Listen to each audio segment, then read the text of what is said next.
J. J es uno de los personajes más controversiales. Entre algunos que dicen que el personaje es complejo o entre otros que dicen que es el personaje más inútil y plano de la serie a pesar de ser un antagonista. Pero, por suerte, este video se encarga de analizar al personaje y intentaré ayudarte a comprenderlo. Empecemos en los inicios en el capítulo 2, donde vemos a J, quien ya le tenía manía a N. Además de eso, vemos que cuando viene Tessa, esta cambia de actitud, pero, aún así, es importante ver que J es capaz de hablarle con un tono inadecuado. Pero el por qué lo hizo fue más por temas corporativos que por celos. Y si no sabes a lo que me refiero cuando digo celos, es que una parte de la comunidad tiene sospechas muy fuertes de que J quiere todo el amor de Tessa para sí misma. Pero esto lo aclararé un poco más adelante, así que guárdense este dato. Bueno, aunque esto último se le relaciona más a N que a cualquier otro dron que se le acercara a Tessa. También este apartado nos genera la pregunta de ¿qué hizo N para merecer tanto odio de parte de J? Bien, pues esta pregunta la responderé al final y estoy seguro que no les sorprenderá la explicación que les daré.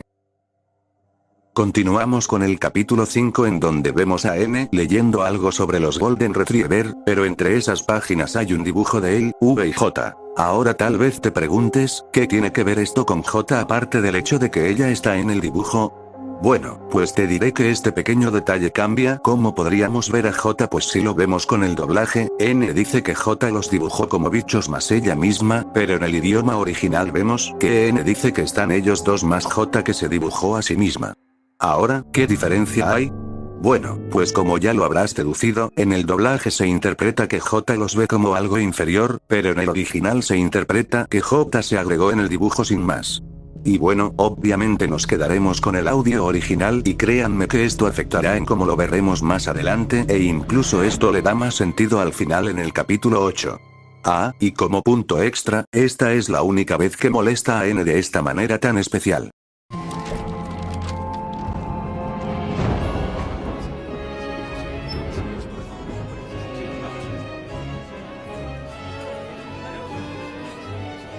Caminar, caminar, caminar, caminar.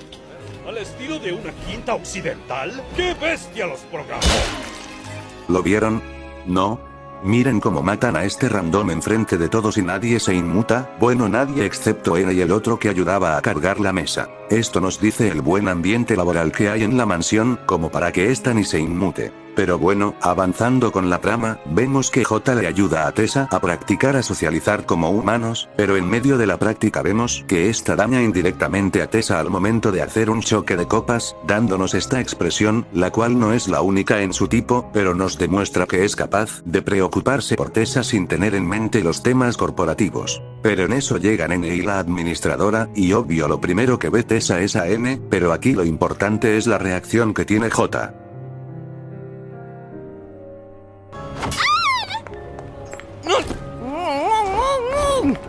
¡Ay, Tessa!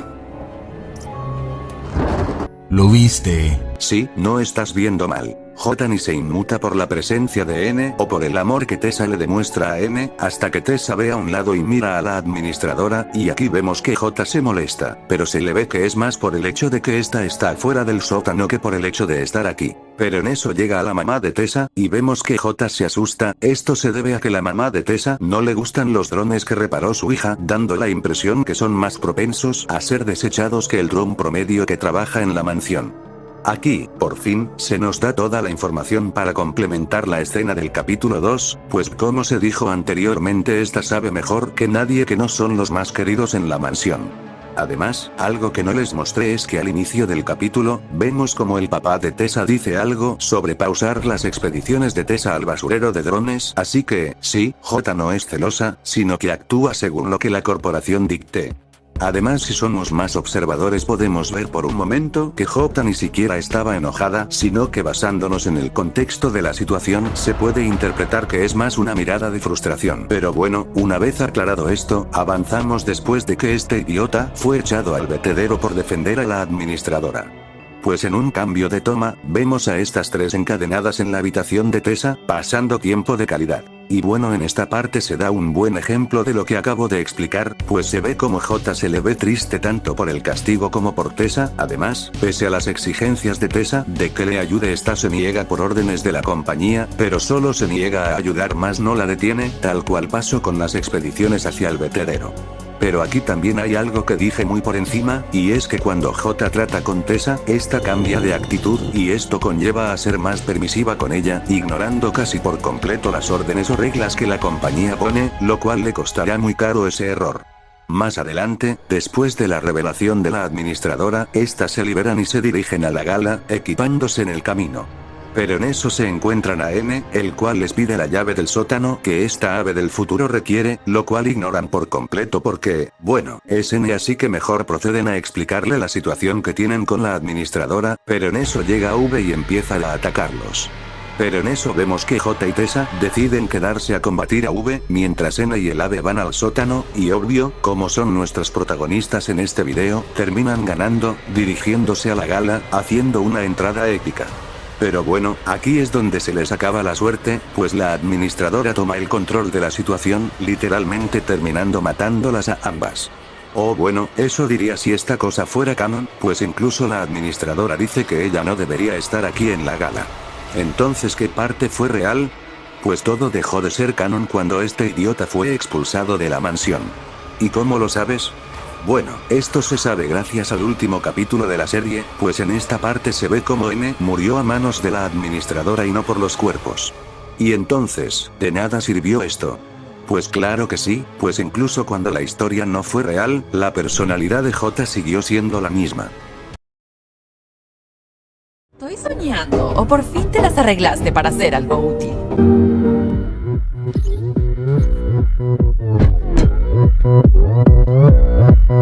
Por fin llegamos al capítulo piloto y de aquí en adelante las cosas solo empiezan a mejorar. Pero antes de ir directamente con J, les contaré el trasfondo del por qué están aquí desde el punto de vista de J. Pues después de que la Tierra cayera, los demás planetas colonizados se empezaron a centrar en la investigación del Absolute Solver, pero justo en este planeta se acercaron tanto que se les salió de control el experimento y... Con el planeta sin vida sigue siendo una potencial amenaza para la administradora, pues todavía quedan drones y estos pueden desarrollar el Solver. Así que manda a una cierta cantidad de escuadrones, y entre esos estaban estos tres a los cuales J y V les había hecho el trato de que si ellas seguían y completaban las órdenes, los dejaría libres. Pasa el tiempo y, poco a poco, los drones van cayendo. Y mientras pasa eso, vemos como J le tiene un poco más odio de lo normal a N. Además, se nos dice que ella es la líder del escuadrón, por razones que no se nos explican en este capítulo. En una de las tantas noches, estas se fueron de cacería para limpiar ciertas partes del mapa, dejando a N en la base. Sin embargo, al llegar, se encuentran a N dañado sin antes escuchar que V vio a una dron merodear cerca de aquí, así que J arregla a N, esperando una explicación de lo que pasó. Pero, en vez de eso, ve a N preocupado y arrepentido, balbuceando incoherencias para después ver cómo huye curiosamente detrás del dron que vio V momentos antes. Así que, como líder de escuadrón en esta parte, es entendible que tenga esta cara, pues no pueden dejar a este idiota ni 5 minutos solo sin que pase algo malo. Aún así, esta va y le da el beneficio de la duda a N, dejándolo ir y viendo a la distancia cómo este idiota logra entrar al refugio. Y cuando N despeja la zona, J y V van y lo felicitan por tremendo éxito que es. Cuando V se va y deja a estos dos solos, J le comienza a decir sobre los beneficios que esto les conllevará si terminan de eliminar esta colonia. Pero aquí es donde N peca y duda de la compañía. En fin, después de escuchar la opinión amarillista de N, esta decide hacer esto. Dado la excusa que necesitaba. Esta parte es la más interesante porque casi todos, por no decir todos, los vídeos y comentarios que vi de esta parte, decían que J era una malvada por matar a su compañero de la infancia y de trabajo con una sonrisa y... La verdad es que no pueden estar más en lo correcto. O bueno, eso diría si tan solo no existiese en el capítulo 5, en donde se nos explica la función de ese virus. Así que no, J no mató a N en esta parte. Más bien, le borró la memoria. Lo más raro de todo esto es que ella le explica la misión a N mientras este se le borra la memoria. Un dato extra es que se supone que esta cosa les debería gustar a los drones, pero sí, ya vemos que no es el caso. Entonces, ¿qué podemos concluir con esto? Pues que en esta parte, J estaba más que justificada en su forma de actuar. Y si bien pudo perdonar a N por su error o explicarle más a detalle la misión, la verdad es que no había necesidad. Pues para qué correr el riesgo de que este idiota se pueda revelar cuando existe la opción de hacerle olvidar lo que vivió. Pero bueno, sí, a temas prácticos sería lo ideal, pero moralmente está mal. Así que no se preocupen, que de todas formas, ella es la mala aún. En un cambio de escenario, vemos que a estas dos están matando a los drones del refugio, pero de la nada aparece nuestro dúo dinámico y, después de unas palabras motivacionales, empieza la pelea. Nuestra protagonista debe luchar contra Uzi, quien comienza a darle pelea. Pero cansada de que un random le esté dando tantos problemas, decide acabar con esto de un solo golpe, pero, por confiada y arrogante, termina muriendo, entre muchas comillas. ¿Y qué podemos sacar de esta pelea? Pues muy poco, considerando que el guión estuvo en contra de ella 2 veces. Pero de lo poco rescatable es que ella tenía movimientos muy lentos y torpes en comparación con V y con su yo del pasado. Pero, por suerte, esta incongruencia se resuelve en el próximo capítulo. Empezamos el capítulo viendo a este payaso decirle a Frank que repare el techo por cuestiones de seguridad y una vez dicho esto se va, apagando el foco. Frank se pone manos a la obra, pero en eso se escucha como la administradora empieza a tomar el control del cuerpo de J, y como a este capo le gana la curiosidad, lo terminan matando. En un cambio de escenario, vemos que la administradora y J empiezan a ganar terreno, matando a diestra y siniestra y mejorando exponencialmente por cada interacción.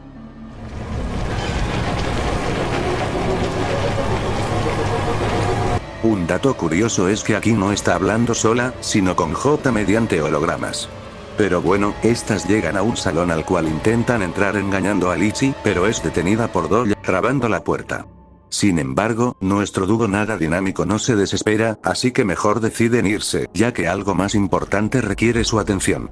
Pues resulta que, mientras tanto, Uzi, N y el bueno de Tad le cortaron una de sus manos. Pero rápidamente saca otra del inventario y se lleva al bueno de Tad. En eso, estas dos llegan y analizan a Tad, pero N y Uzi llegan, haciendo que la administradora actúe para engañarlos con la apariencia de Tad, cosa que no funciona, y liberan al bueno de Tad. Después de eso la confunden con J, pero rápidamente aclara que no lo es, y procede a ganar tiempo para escabullirse por atrás y secuestrar a N, sin que Uzi se diera cuenta. Más adelante, vemos como J crea un holograma del papá de Uzi, súper realista, haciéndole creer que lo mataron. Para después de eso, crea otro holograma, pero ahora de N, haciendo que Uzi, traumatizada por ver a su papá morir, baja la guardia y confíe en el holograma de N, quitándole su arma y destruyéndola en el proceso. Pero, desafortunadamente, el N de verdad se libera y salva a Uzi, matando a J de nuevo y haciendo que la administradora se quedará sin cuerpo para, al final, ser pinchada por N, muriendo en el acto. Bien, ahora de responder la gran incógnita de este capítulo, la cual es, ¿cómo es que la administradora pasó del cuerpo de J? Bien, pues resulta que acontece que la administradora no goza de tantos recursos como estos tres idiotas piensan. Pues verán, la administradora, una vez que se comió a la Tierra y se enteró de que tiene una potencial amenaza en Copec 9, mandó todas sus fuerzas al planeta, más otras 3 que servían de respaldo. En las cuales, una venía con equipaje, la otra no se sabe qué tenía, pero se tienen fuertes sospechas de que venían respaldos físicos de N y de V, y la última tenía un respaldo físico de ella y de J. Ahora, con este contexto, te puedo decir que la administradora estaba dentro de J para tantear el terreno y de paso no depender de las radios para dar las órdenes. Ahora, un dato interesante para responder a la incógnita de por qué J era tan torpe en cuestión de movimientos en el capítulo piloto es porque, al parecer, la administradora tiene un cierto contrapeso hacia J. Y sí, tal cual, ya lo has deducido. La administradora limitaba a J. Al final del capítulo 3 vemos que las 3 naves ya llegaron. 2 de ellas se estrellaron, pero la tercera aterrizó bien, donde vemos que estaba Tessa y J, las cuales, al ver la traición de N y V, deciden acabar el trabajo que los escuadrones no pudieron hacer, empezando con la primera baja. Después de eso, pasamos al capítulo 5 y vemos cómo ellas hicieron un trato con Doyle, el cual consistía en que ellas obtendrían la llave, que es este bicho, a cambio de que ellas guiarían a Doyle a los laboratorios. Claro que, al momento de que Doyle le entrega la llave a Tessa, esta corta la cinemática presionando RT, pero como Doyle tiene el solver, desvía la bala. Aquí tengo que recalcar que, al momento de que se echan para atrás, revelan que cada movimiento es cauteloso, casi como si estuvieran tanteando el terreno, mostrando una mayor inteligencia. Fue un encuentro sorpresivo para ambas partes y, en medio del silencio, N rompe el hielo dirigiéndose a Tessa, pero son rápidamente interrumpidos por Uzi, la cual se nota enojada tanto por la presencia de J como de Tessa. Y como ya lo has notado, J se muestra muy tranquila a pesar de que su equipo la ha traicionado. E incluso cuando Uzi le planta cara, lo único que dice es que...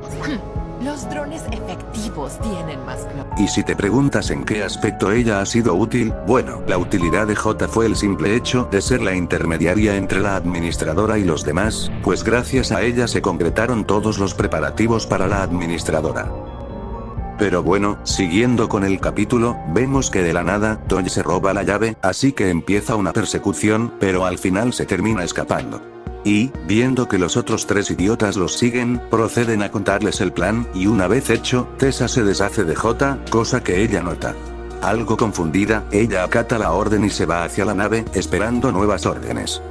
Pasando al capítulo 7, en donde vemos como J va a la espiral donde estaba su anterior base y destruye la nave.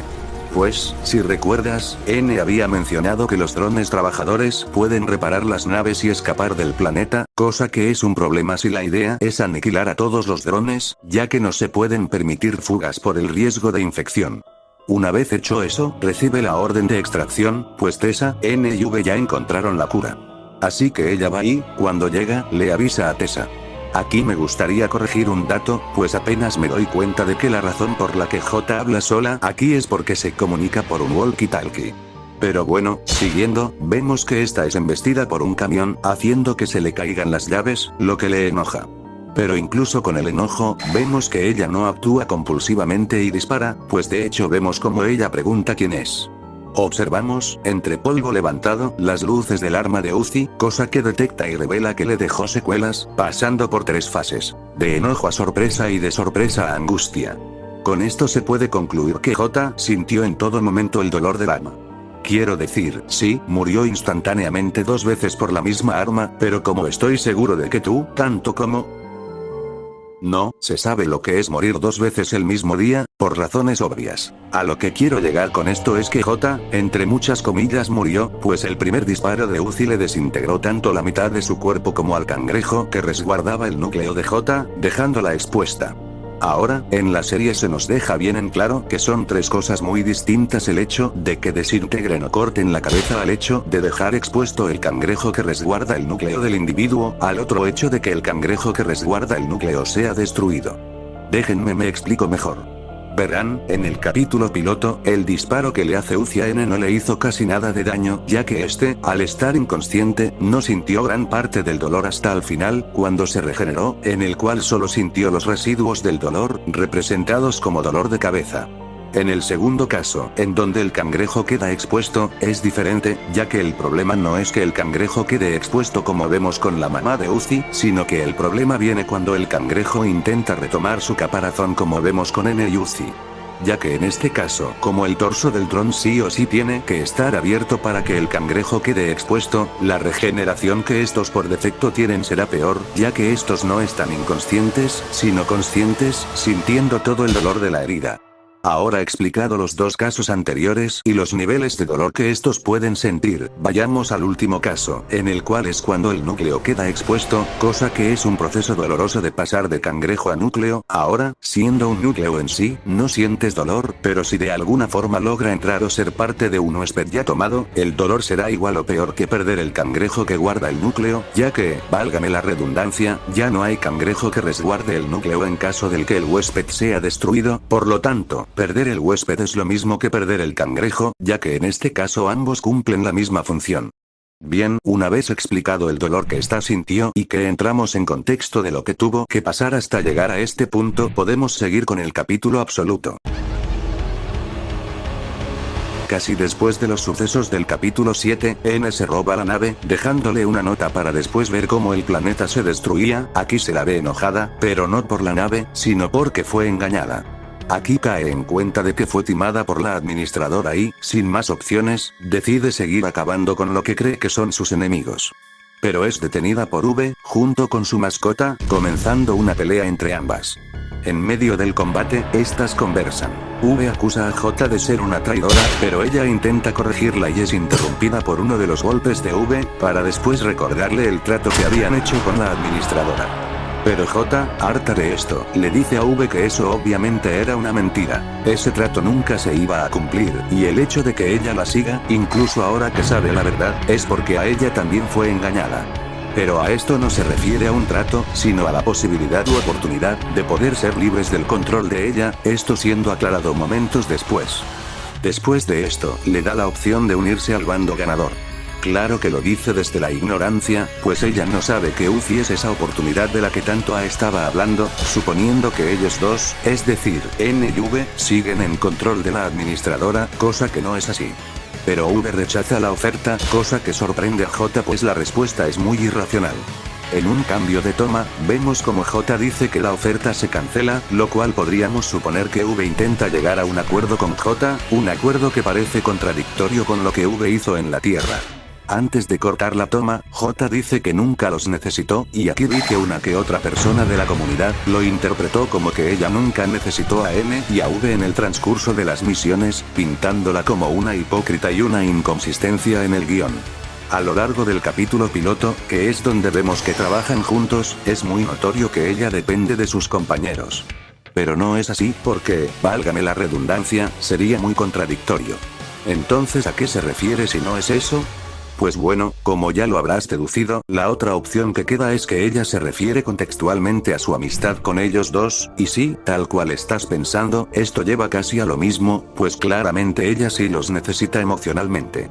Obviamente, es una contradicción, pero una que fue dicha adrede, pues como ya sabrás, esto fue agregado para darle más profundidad al personaje. Ella en verdad los necesita, pues incluso en el momento de que ella le disparó a V, está por literalmente un segundo, se ve cómo cambia su expresión. Es decir, pasó de tener una cara dura a una cara más tensa, que aunque aquí se vea borroso, es prácticamente igual a esta. Ahora en un cambio de toma, en un momento intermedio de este análisis, vemos que V logró escaparse de J, y entró donde estaban N y Uzi gritando todo lo que sabe. Pero la parte que nos interesa es donde dice que J fue engañada, pero no se refiere al trato o a la ilusión de escape, sino a que J en verdad creía que la Tessa que estuvo con ella al llegar a Cooper 9 era real. Ahora, pasando a un corte en un cambio de toma, vemos como V sale y es interceptada por J, pero algo cambia, pues J no ataca o toma una postura defensiva. Ni siquiera tiene las garras afuera o las espadas.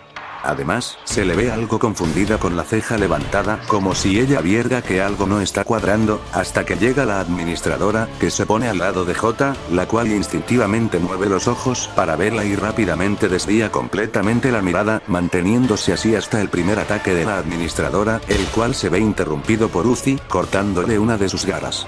En esta parte no estás viendo mal. J no está preocupada, sino sorprendida por lo que ve, como si no se estuviera creyendo por completo el hecho de que alguien logró dañar a la administradora. Después del contraataque de Uzi y de que ella diga que nadie tocará a sus amigos, vemos cómo esta sigue con su expresión dura, pero justo después de que Uzi le dijera a V que se alegra por ver que no murió, J cambia su expresión. No es una de sorpresa, tampoco de odio o de tristeza. Es una cara neutra, difícil de interpretar y mucho más con esas facciones tan básicas que tienen los drones.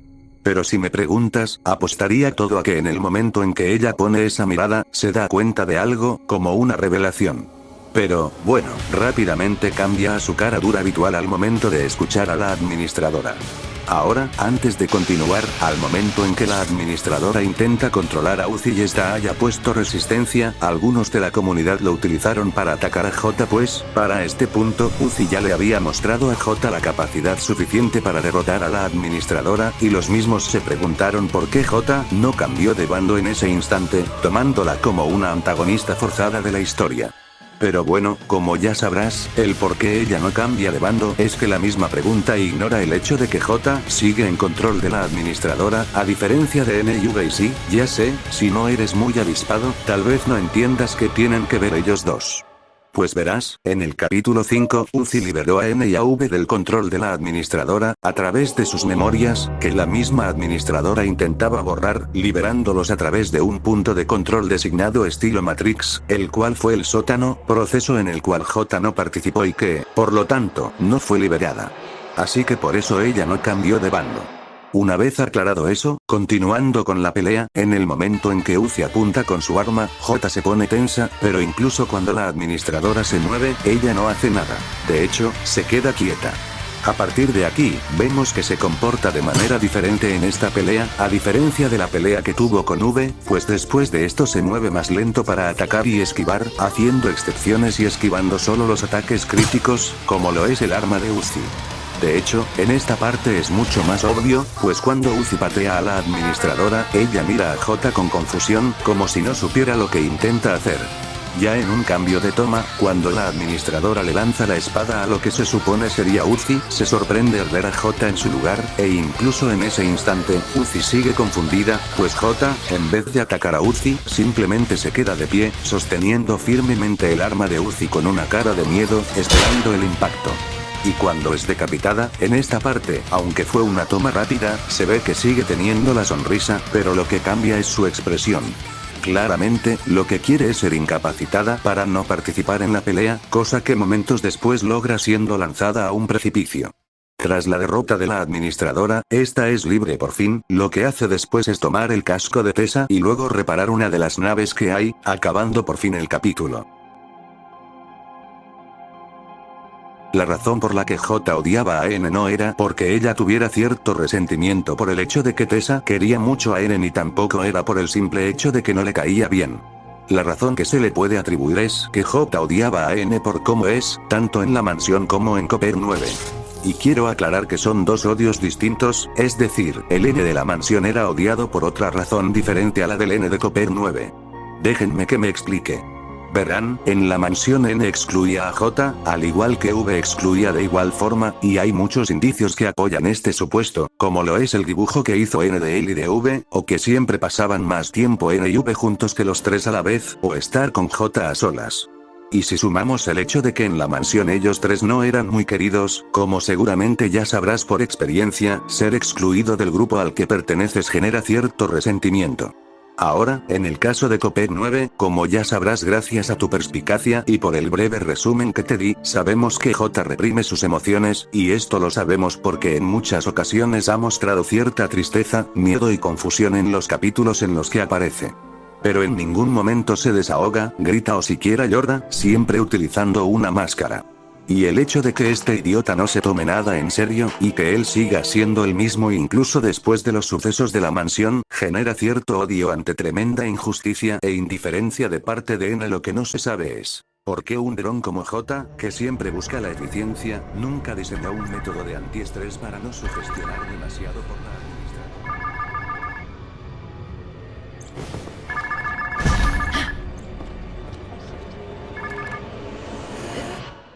Hola, jefa. J, mi ayudante favorita. Gran sonrisa. Por favor, comparte la data. Las expectativas fueron superadas, las cuotas excedidas, cuerpos acumulados. El equipo está feliz. ¿Gusta que pactemos alguna junta? Mejor que sea presencial.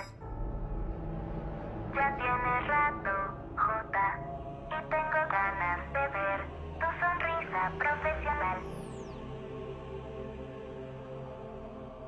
Ansiedad detectada. No te asustes, J, porque estás del lado correcto. Era la única respuesta lógica. ¿Me equivoco? No.